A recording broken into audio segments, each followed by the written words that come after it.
Est-ce qu'il est vraiment possible qu'en France, il y ait comme ça des véhicules trafiqués qui circulent?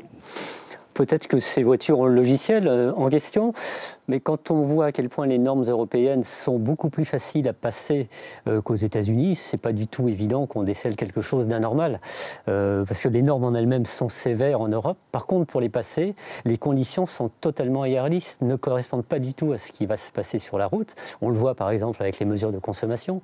Une voiture qui est affichée pour consommer 4 litres, on sait très bien qu'en fait elle en consomme plutôt 6. Avec les autres polluants, on peut en déduire que logiquement l'écart est le même.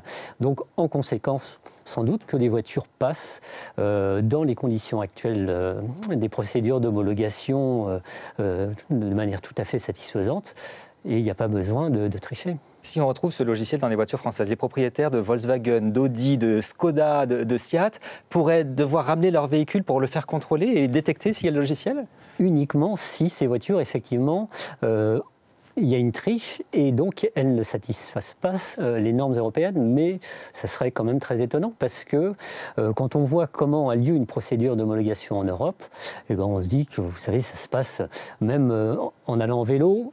On irait plus vite que la procédure tellement ils vont tout doucement, ça se passe sur des rouleaux, les voitures sont spécialement préparées, etc. Ça n'a rien à voir avec ce qui se passe aux États-Unis. C'est-à-dire que les Américains contrôlent beaucoup plus la pollution que nous en Europe? C'est pas qu'ils la contrôlent plus, enfin quoi qu'ils la contrôlent plus, parce que dans le contrôle technique qui a lieu tous les 2 ans, là pour le coup les voitures, le niveau de pollution est véritablement vérifié.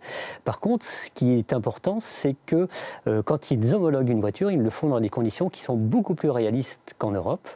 D'ailleurs, l'Europe va y venir également, c'est l'affaire de 2 ou 3 ans, mais c'est ça qui explique pourquoi on a de telles différences. Et là-bas, pourquoi un moteur précis de Volkswagen ne passait pas sans apparemment cette triche.